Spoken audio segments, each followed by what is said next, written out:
Abra sua Bíblia comigo no Evangelho de Jesus segundo Lucas, capítulo 5, versículos 12 e 13. Os irmãos não estranhem, minha voz de locutor está assim, é por causa da gripe mesmo. Por isso que ela está meio rouca. Não, eu não estou fazendo curso de oratória. Lucas 5:12. Você que pudesse colocar em pé em reverência à palavra de Deus. Vamos ler então Lucas capítulo 5, versículo 12, diz assim: Aconteceu que quando estava numa daquelas cidades, eis que um homem cheio de lepra, vendo a Jesus, prostrou-se sobre o seu rosto, rogou-lhe dizendo: Senhor, se queres, bem podes limpar-me. E ele, estendendo a mão, tocou-lhe dizendo: Quero ser limpo. E logo a lepra desapareceu dele. Pode se assentar, em nome de Jesus.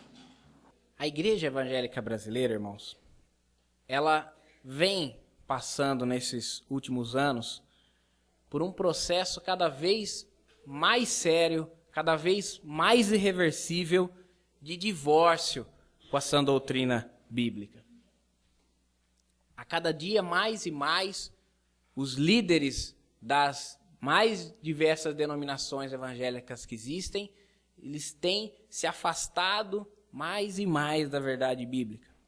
Num processo gradual, cada dia, doutrinas cada vez mais estranhas à palavra de Deus são introduzidas nessa miscelânea de superstições cristãs.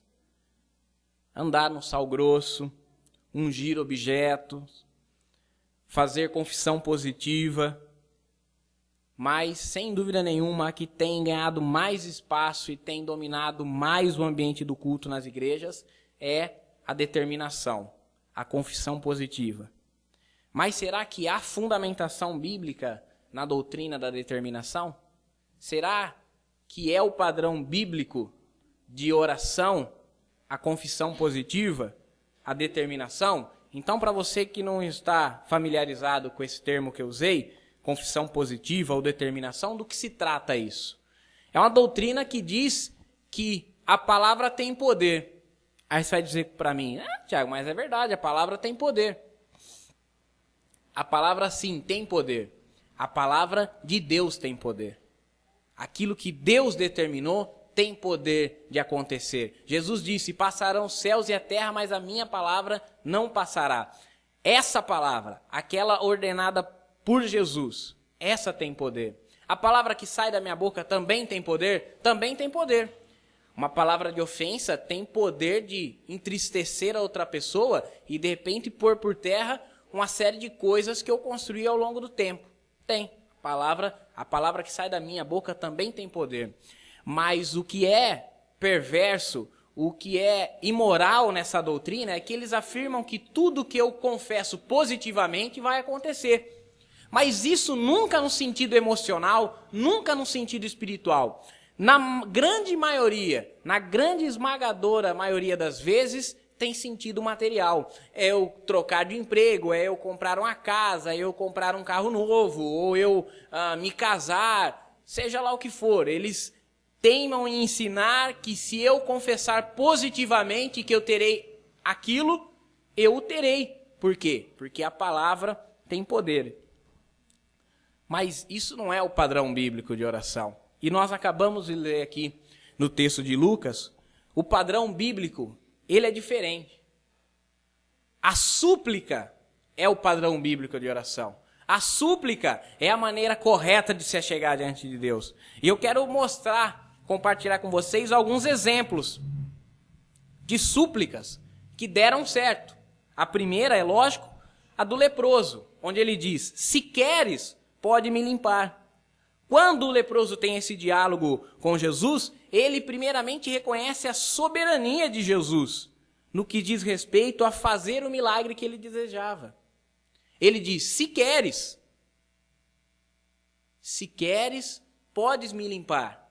Tu és o Cristo, tu és o Filho de Deus, tu és o profeta que havia de vir. Então, se você quiser, você pode me limpar. Quando ele diz esse se queres, ele põe um termo condicional, como quem quisesse dizer de forma implícita. Mas se não quiseres, não precisa. Porque o Senhor é soberano. Porque é o Senhor quem determina, e não eu quem determina. A súplica é o padrão bíblico da oração. Não podemos pensar que Deus seja obrigado a fazer nada por nós, porque nós já somos indignos até de que Ele nos ouça, quanto mais de que Ele nos dê qualquer coisa. Isso por causa do nosso pecado. A palavra de Deus diz que o meu pecado faz separação entre eu e o meu Deus. Sim, os ouvidos dele não estão agravados para que não possa me ouvir. Sim, a mão dele não está encolhida para que não possa me salvar. Mas o meu pecado faz separação entre eu e Deus. Então, não tem cabimento eu chegar cobrando de Deus nada. Ah, Senhor, mas por que me sobreveio tal coisa? Ah, Senhor, mas por que me sobreveio essa enfermidade? Ah, Senhor, mas por que me sobreveio essa adversidade financeira? Mas por que me sobreveio essa crise no relacionamento? Mas por quê? Mas por quê? Mas por quê? Mas por quê? Hoje, evangelizando pela manhã, eu falei para o Renato, hoje eu vou ler um texto diferente que nós não estamos acostumados a ler. Eu não falei para ele, acho que ele percebeu. Foi lá no livro de Jó, quando eu citei o diálogo de Jó e a mulher dele. A Bíblia fala que Jó era um camarada rico, próspero, bem-sucedido e, além de tudo, ele era admirado e não invejado na sociedade. Ele era uma pessoa admirada. Mas aí, Deus, na sua soberania, decide provar a fé de Jó. Provar para quem? Para si mesmo, que é onisciente, que é onipotente, onipresente? Não, Deus não precisa que ninguém prove nada a ele e ele não precisa provar nada a ninguém. Ali o objetivo era mostrar a Satanás que disputava com Deus a respeito da fidelidade e da integridade de Jó. Deus permite Satanás tira todos os bens materiais, todo o gado, toda a fazenda, todo o bem material de Jó é tirado dele. Os filhos mortos, todos os filhos mortos. E por fim a sua saúde.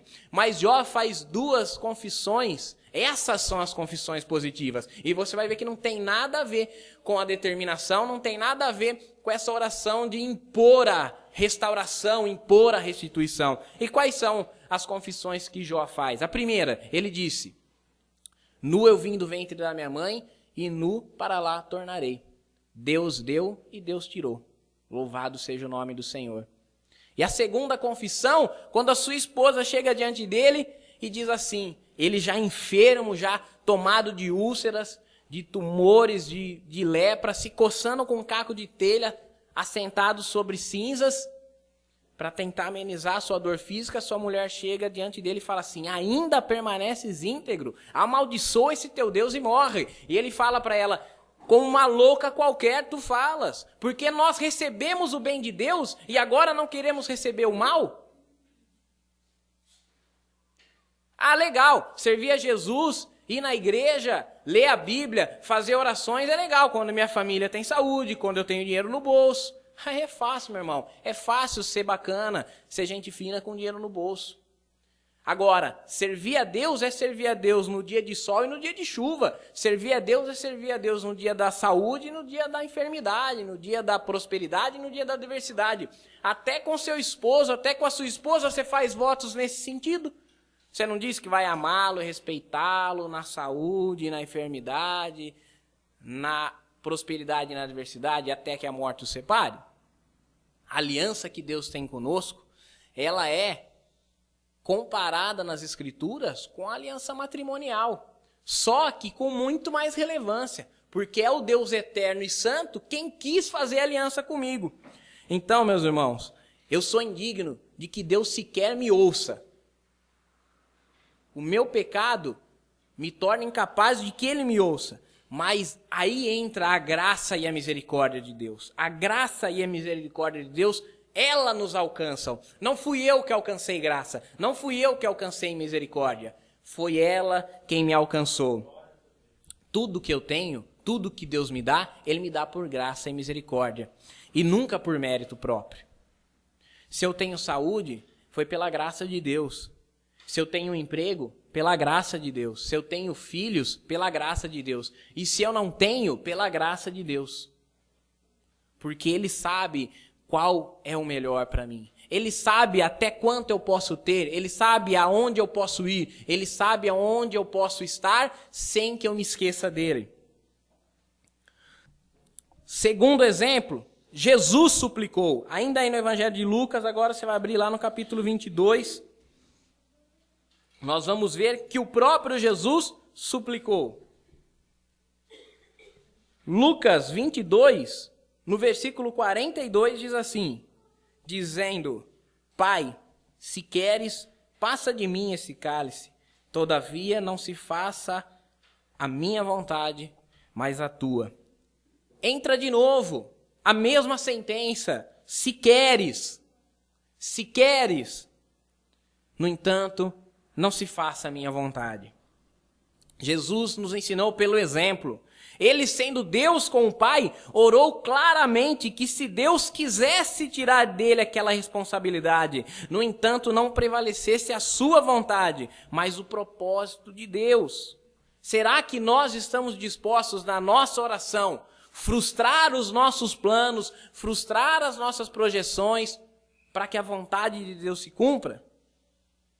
A vontade do Pai é a vontade do Filho, e a vontade do Filho, a vontade do Pai.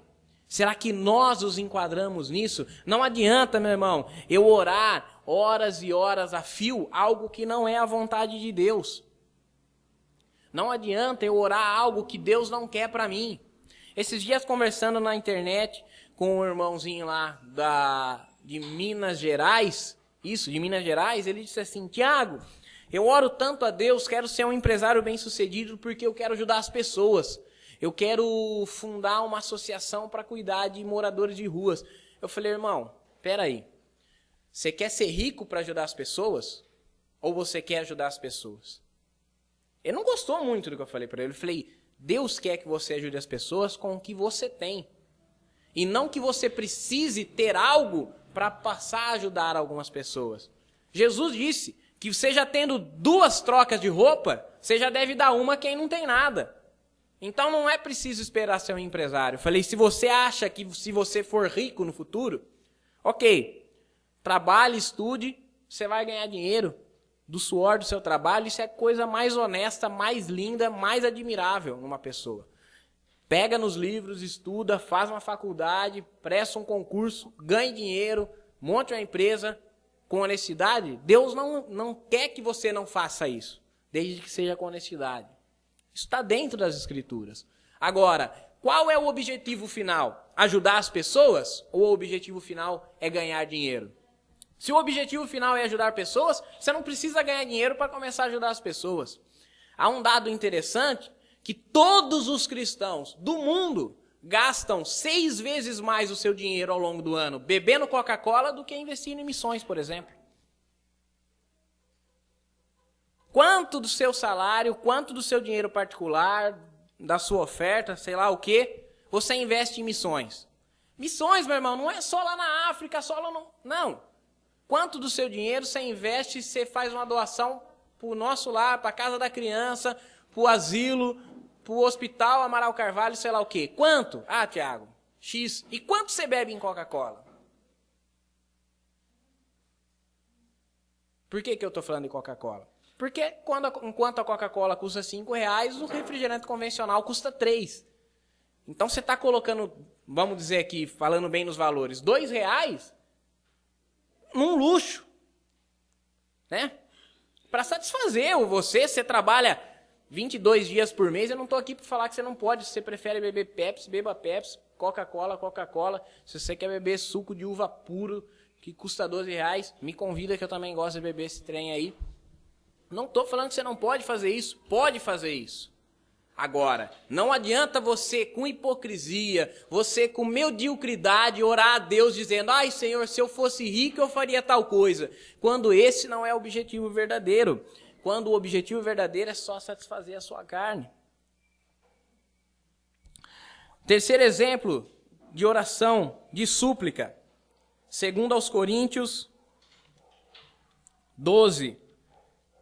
2 Coríntios 12, a partir do versículo 7, Paulo diz assim: e para que não me exaltasse pela excelência das revelações que me foi dado, um espinho na carne, a saber, um mensageiro de Satanás para me esbofetear, a fim de não me exaltar, acerca do qual 3 vezes orei ao Senhor para que se desviasse de mim, e disse-me: a minha graça te basta, porque o meu poder se aperfeiçoa na fraqueza.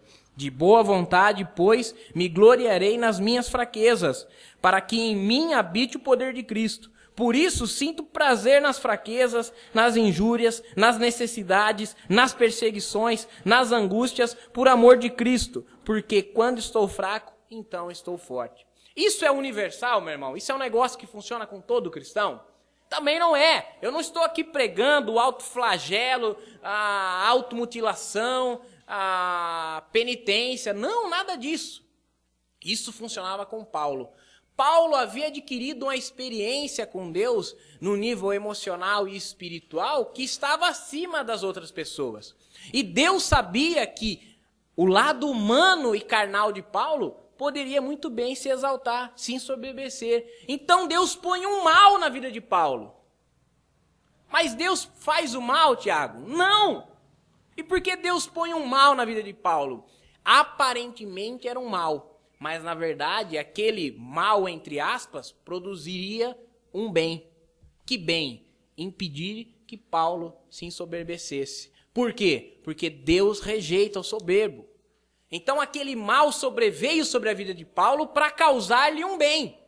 E é aí que Paulo fala, isso não funciona para todas as pessoas, mas para Paulo funcionava assim. Ele sabia que todas as vezes que ele estava passando por perseguições, que ele estava passando por injúrias, que ele estava passando por calúnias, ou mesmo por açoites, por prisões, naquele dia ele sabia que Deus estava se alegrando dele, porque quanto mais ele perecia, tanto mais ele era glorificado. Quanto mais ele era perseguido na terra, tanto mais ele era exaltado no céu. Jesus diz isso aos seus discípulos: quando vos perseguirem, vos injuriarem e mentindo disserem todo mal contra vós por causa de mim, exultai e alegrai naquele dia, porque grande é o vosso galardão no céu. Então, o que aparentemente é contraditório, é paradoxal, porque ele diz assim: quando eu estou fraco, então eu estou forte, faz sentido. É quando Paulo sentia que o seu braço não lhe sustentava, que ele sabia que o braço de Deus sustentaria. Quando ele sabia que os seus recursos não eram suficientes, ele sabia que Deus entraria com recursos. Paulo certamente não conhecia a oração do determine, porque Deus não quis o curar. Deus não quis o livrar. Por quê? Porque Deus tinha planos maiores para Paulo. Queria preservá-lo da soberba. Por isso esse tal espinho servia para que Paulo se lembrasse da sua pequenez, da dependência. Por isso ele afirma: quando eu estou fraco, eu sou forte. Quando eu estar é condicional, é limitado. Eu estou hoje e amanhã posso não estar.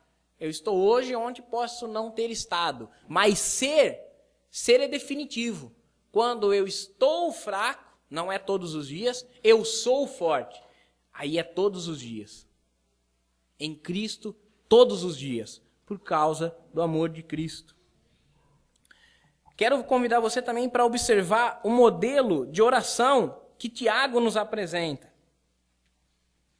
Tiago, capítulo 4,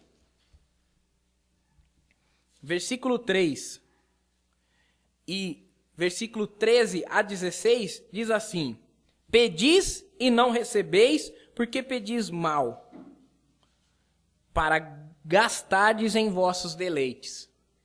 Então, olha aqui aquilo que eu disse lá a respeito quando eu falei a respeito da súplica de Jesus aparecendo.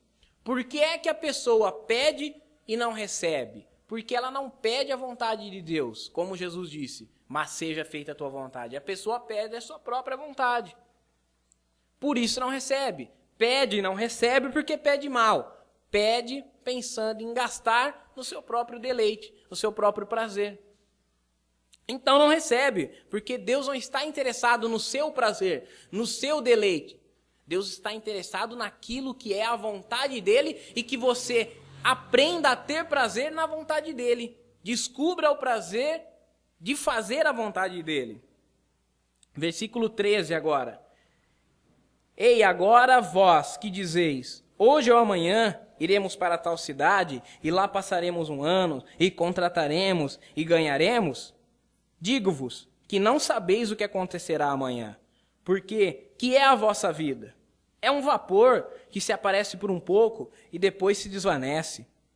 Em lugar do que devíeis dizer, se o Senhor quiser, e se vivermos, faremos isto ou aquilo.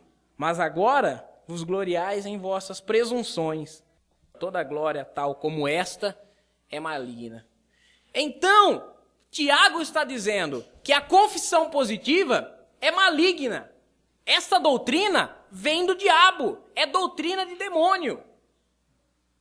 Eu dizer, não, eu determino que farei tal coisa, eu determino que passarei em tal prova, eu determino que abrirei tal empresa, eu determino que me casarei em tal ano.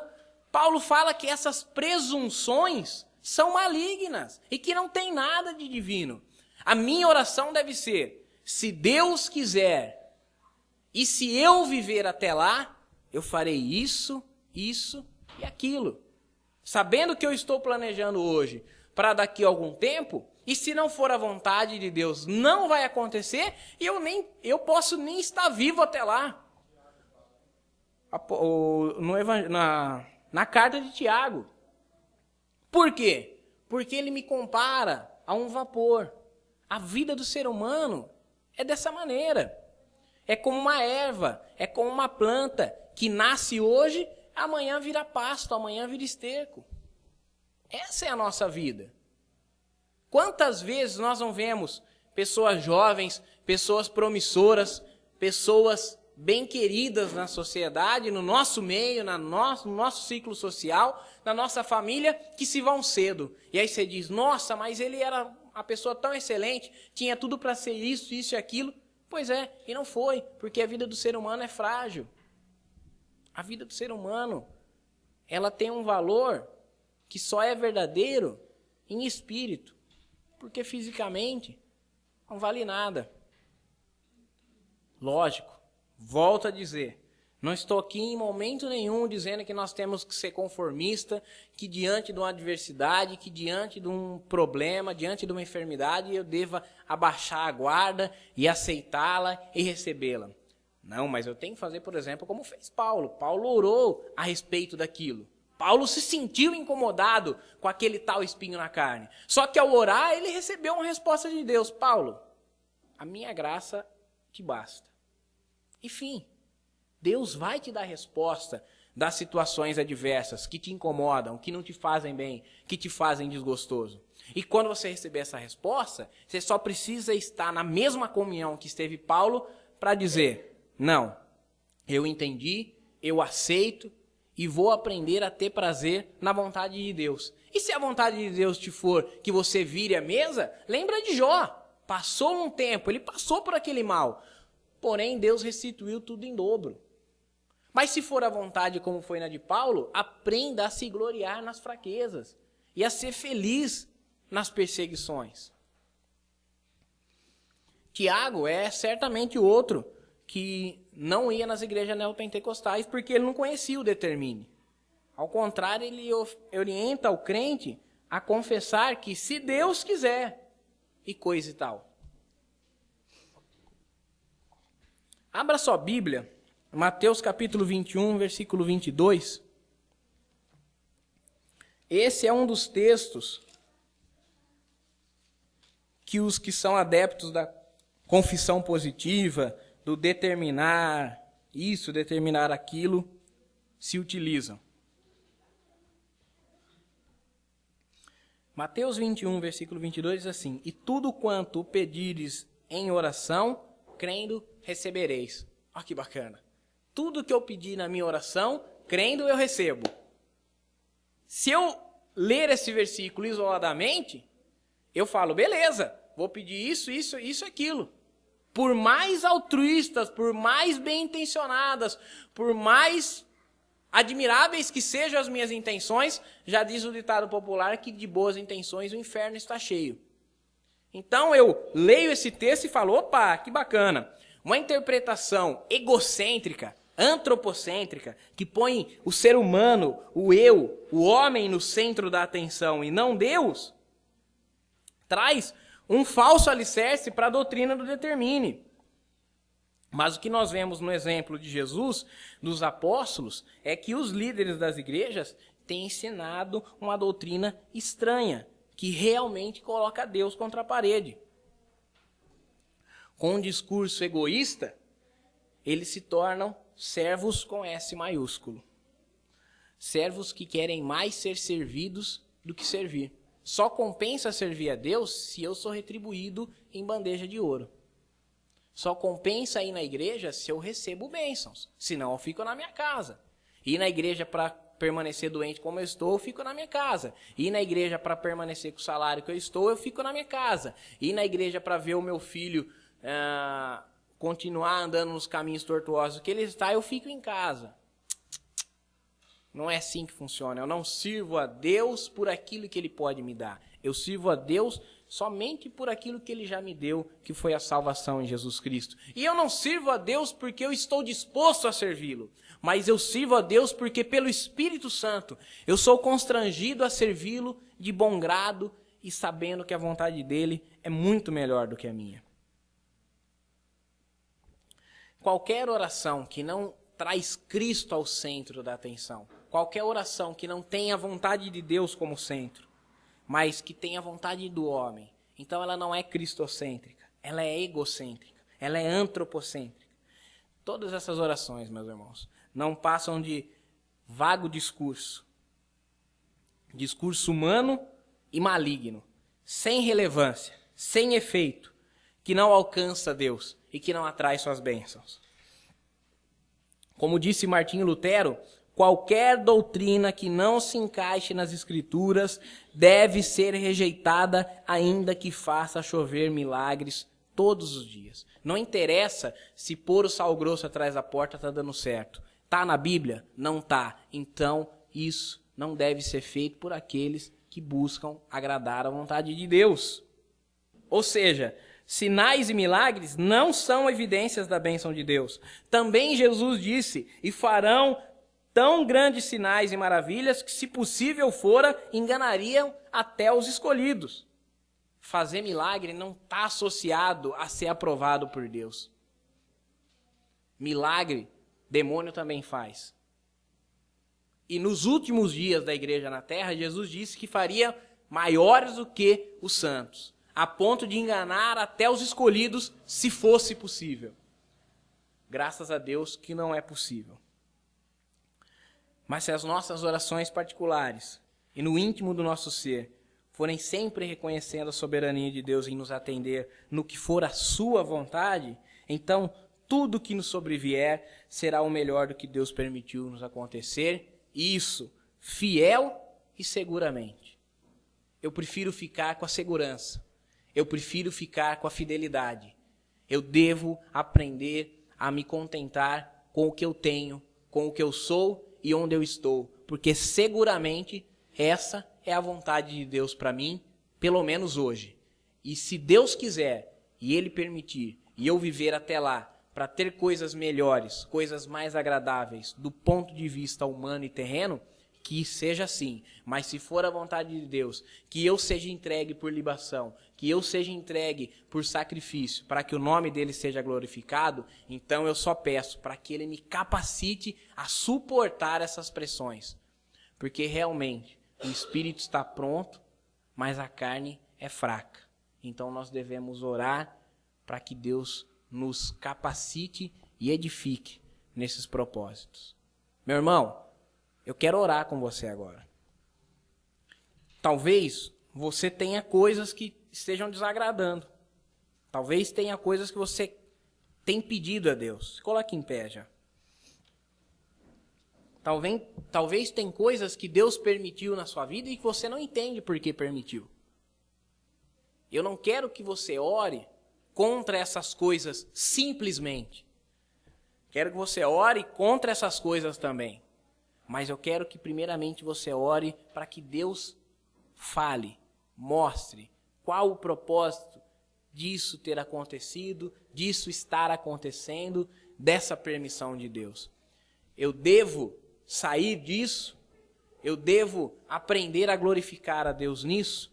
A vontade de Deus deve ser aprendida por nós. Feche seus olhos, curva sua cabeça, põe a mão sobre o teu coração e vamos orar. Pai, em nome de Jesus, eu quero orar juntamente com cada uma dessas pessoas aqui a Ti, meu Deus. E pedir em cada coração, meu Deus, em cada pensamento, há um sentimento diferente. Cada um deles, meu Deus, tem passado por experiências particulares e singulares que têm efeito no seu humor, na sua emoção, na sua maneira de reagir às adversidades, às provações da vida. Pai, nós sabemos que não cai um passarinho por terra se não for a Tua vontade. Tanto mais o cuidado será que o Senhor tem das nossas vidas, que valemos bem mais do que um passarinho.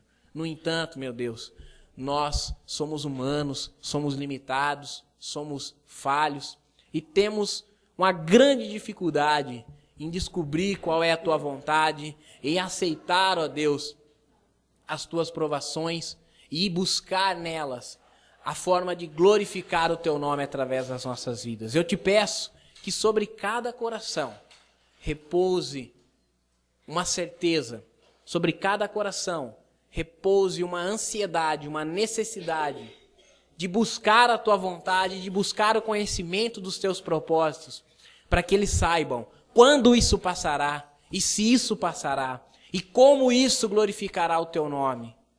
Deus, abençoe cada coração, traga consolo para o íntimo do ser de cada um, que eles possam ser vaso de honra para glorificar o Teu nome, onde quer que eles estejam, quer que eles façam, em nome de Jesus. Amém e aleluia.